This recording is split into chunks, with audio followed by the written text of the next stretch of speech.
top right-hand corner, select Sign In, Register. Below the login box, select Sign Up Now. Type in a username and a password that you will remember. In the Account Holder section, enter in the requested information.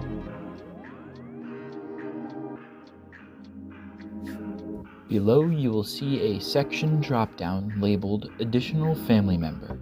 Select Add New Member. If necessary, add in their information.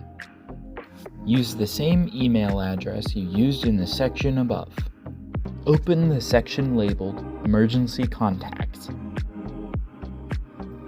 Add in the necessary information. When complete, select I am not a robot and complete the reCAPTCHA. Do not forget to press Save. Congratulations, you have just created an account.